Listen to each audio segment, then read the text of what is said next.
दोस्तों अगर आपके पेट में जलन है या आपको खट्टी डकारें आती हैं तो ये एसिडिटी की समस्या हो सकती है। इसके अलावा परिणामशूल यानी भोजन करने के बाद में पेट में बहुत दर्द होना या फिर पांडु जिसको एनीमिया कहते हैं, कामला यानी जॉन्डिस की समस्या है, तो उन सभी के लिए आज आपके लिए एक बेहतरीन औषधि लेके आए जिसका प्रयोग करके आप फ़ायदा उठा सकते हैं। तो दोस्तों इस औषधि का नाम है धात्री लो। तो दोस्तों आज का वीडियो पूरा ज़रूर देखिए। आज हम आपको ये बना के दिखाएंगे और इसके होने वाले फ़ायदों के बारे में बताएंगे। तो चलिए वीडियो को शुरू करते हैं।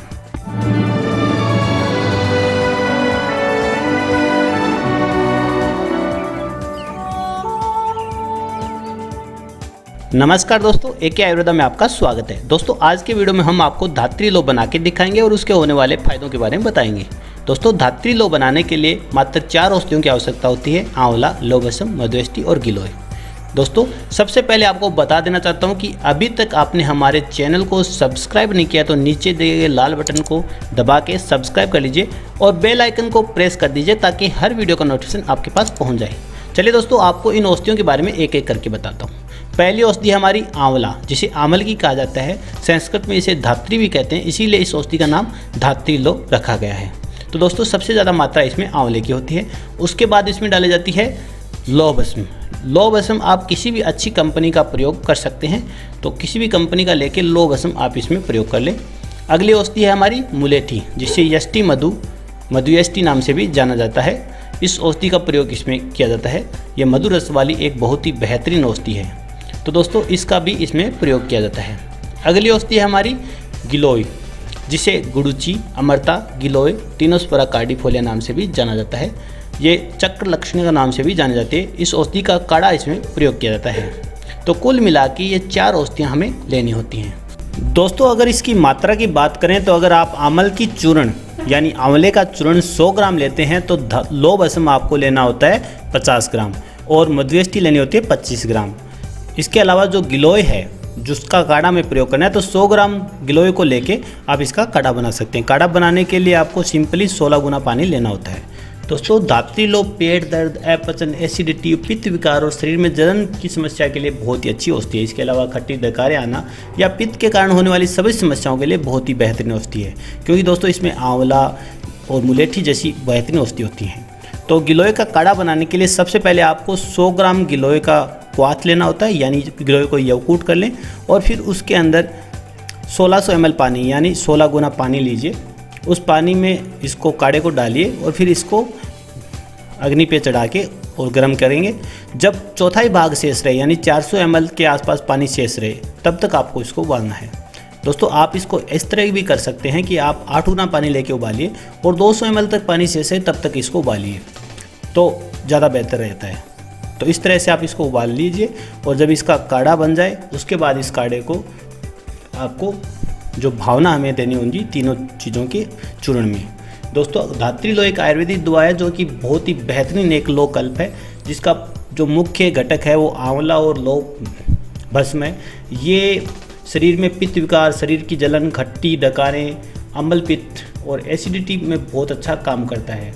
इसके अलावा दोस्तों इस काढ़े की भावना आपको लगभग 7 दिन तक देनी होती है। इस काढ़े को अच्छे से छान लीजिए और इस छानने के बाद 7 दिन तक इसके अंदर आपको भावना देनी होती है। अगर ये काढ़ा कम पड़े तो आप काढ़े को और बना के डाल दीजिए और 7 दिन तक लगभग आप घुटाई भी कर सकते हैं या धूप में रख के सुखा सकते हैं। तो इस तरह से धात्री लो तैयार किया जाता है। दोस्तों धात्री लो बहुत ही अच्छी औषधि है, मात्र 4 औषधियों से ये तैयार हो जाती है। और अगर इसके लाभ की बात करें, इसके फ़ायदों की बात करें तो ये शरीर में पित्त विकार को नष्ट करती है। इसके अलावा इसके सेवन से शरीर में होने वाली जलन, रक्त पित्त और कई तरह की जो पित्त के कारण गर्मी होती है उसमें फ़ायदा मिलता है और ये शरीर में हुई खून की कमी को दूर करता है। ये अपने ठंडे प्रभाव के कारण गर्मी जिनको ज़्यादा लगती है उनके लिए भी बहुत बेहतरीन औषधि है, उनको ये गर्मी में ज़रूर लेना चाहिए। इसके अलावा इसके सेवन से आँखों की जो रोशनी होती है वो भी तेज़ होती है। जिनके आंखों में जलन होती है या आंखों में बार बार पानी आता है उनके लिए बहुत फ़ायदा ये करती है। जिनके लोगों के बाल जल्दी सफ़ेद हो जाते हैं उनके लिए भी धात्री लो एक वरदान है, उनको इसका सेवन करना चाहिए। ये आयरन और विटामिन सी से भरपूर औषधि है, क्योंकि इसमें आंवला प्रचुर मात्रा में डाला जाता है और लौबसम डाली जाती है, तो विटामिन सी और आयरन की इसमें मात्रा खूब पाई जाती है। दोस्तों ये कफ और पित्त दोष को संतुलित करता है, यानी कफ और पित्त दोष का शमन करता है और उनको संतुलित करता है। पांडु पीलिया पित्त विकार में बहुत ही फायदेमंद होती है। दोस्तों अगर पाचन संबंधी कोई शिकायत हो तो उसमें भी ये बहुत अच्छा रोल अदा करता है। तो इस तरह से देखिए दोस्तों, आपने खरल में डाल के और इस काढ़े की इसमें भावना देनी है। इसको अच्छे से घुटाई करके पूरा मिला के आप इसको धूप में रख सकते हैं या फिर इसको छांव में भी रख सकते हैं, कोई दिक्कत नहीं है। 7 दिन तक आपको इस काढ़े की घुटाई करनी है। तो लगातार घुटाई करने की आवश्यकता नहीं है, बस इसकी घुटाई करके छोड़ दें तो ये अपने आप जो इसका जितना इस रस को पीना होगा उतना दवाई पी लेगी। और 7 दिन बाद में इसके आप टैबलेट बना सकते हैं या फिर पाउडर बना सकते हैं, क्योंकि ज़्यादातर कंपनियों का पाउडर आता है। दोस्तों जब आपको लगे कि आपके आंवल जो काढ़ा है वो सूख गया है तो बीच में आप काढ़ा दोबारा बना के भी इसमें डाल सकते हैं। तो इसमें बार बार काढ़ा डालते जाइए। 7 दिन तक आपको इसके गिला ही रखना है, यानी 7 दिन तक आपको इसमें काढ़े की भावना देनी है। अगर आपको इसका चिकित्सीय उपयोग की बात करें तो शिरशूल में ये बहुत अच्छा काम करता है, यानी सूल कहीं भी हो उसमें सभी में काम करता है। परिणाम सूल यानी खाने के बाद जो पेट में दर्द होता है या खाने के बाद जिन लोगों का पेट दर्द हो जाता है उसमें ये बहुत ही बेहतरीन काम करता है। पंक्ति सूल जिसे बोलते हैं, भोजन करते समय या भोजन के पचते समय आपके पेट में दर्द होता है उसमें ये अच्छा रिजल्ट देता है। अम्ल पित्त के लिए बेहतरीन दवा है, मैंने पहले भी बता दिया है।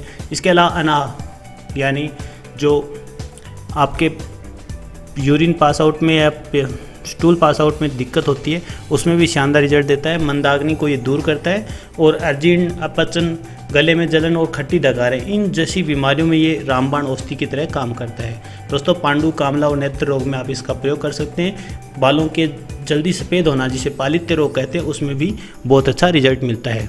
दोस्तों अगर इसकी सेवन की बात की जाए तो इसको सेवन करने के लिए आप इसकी गोलियाँ बनाते हैं तो लगभग आपको 2-2 रत्ती की आप इसकी गोलियां बना सकते हैं या 1 से 2 गोली सुबह शाम इसका प्रयोग कर सकते हैं। और अगर आप इसे पाउडर फॉर्म में बनाते हैं तो आप इसे 250 mg से 500 mg तक शहद या घी इसको विपरीत मात्रा में मिला के, यानी शहद और घी असमान मात्रा में मिला के अगर आप सेवन करते हैं तो बहुत अच्छा फ़ायदा मिलता है। और वैसे आपको चिकित्सक की देखरेख में या उसकी सलाह के अनुसार इसका प्रयोग करना चाहिए। तो दोस्तों इस तरह से देखिए 7 दिन जब पूरे हो जाएँ तो इसको आप अच्छे से चाकू से उतार के या तो सुखा सकते हैं या फिर इसको अच्छे से कूट के इसकी गोलियां बना सकते हैं। दोनों ही तरीके से आप इसका प्रयोग कर सकते हैं, तो कोई दिक्कत नहीं। अगर आप गोलियां बनाते हैं तो लेने में आसानी होगी और अगर आप पाउडर बना लेते हैं तो दूसरी दवाइयों में मिला के भी इसका प्रयोग आप किया जा सकता है। तो इस तरह से दोस्तों सिंपल सी तरीका है धात्री लो बनाने का। जैसा कि मैंने आपको बताया, इसको बना के आप प्रयोग कर सकते हैं। अगर आप किसी तरह के पीलिया या फिर अम्ल पित्त या फिर पांडु रोग से ग्रसित हैं तो इसका फ़ायदा आप उठा सकते हैं। बहुत ही बेहतरीन औषधि है, आसानी से बनाई जा सकती है और बना के इसका प्रयोग किया जा सकता है। तो दोस्तों अब इसको हम गोलियां बनाते हैं। गोलियां नॉर्मली हम बनाएंगे 250 mg की, यानी 2-2 रत्ती की। और अगर आप इसको सीधा सुखा के इसका पाउडर भी बना सकते हैं। गोलियां बनाने के लिए इसे अच्छे से कूट लें। कूटने के बाद दोस्तों हल्के हाथ से आप इसकी छोटी छोटी गोलियाँ बना लें और इसका आप प्रयोग कर सकते हैं। दोस्तों एक खास बात आपको बताना भूल गया था कि इसके लेने के हिसाब से ये कई रोगों में बहुत अच्छा काम करता है। अगर आप धात्री लो को भोजन से आधा घंटे पहले प्रयोग करते हैं तो ये आमाशय में जो पित्त की उग्रता होती है, यानी पित्त प्रकोप होता है, उसको दूर करता है और वात प्रकोप का भी शमन करता है। इसके अलावा अगर आप इसको भोजन के बीच में सेवन करते हैं तो ये आपके मलावरोध यानी कब्ज़ की शिकायत को दूर करता है और आहार को अच्छे से पचाता है।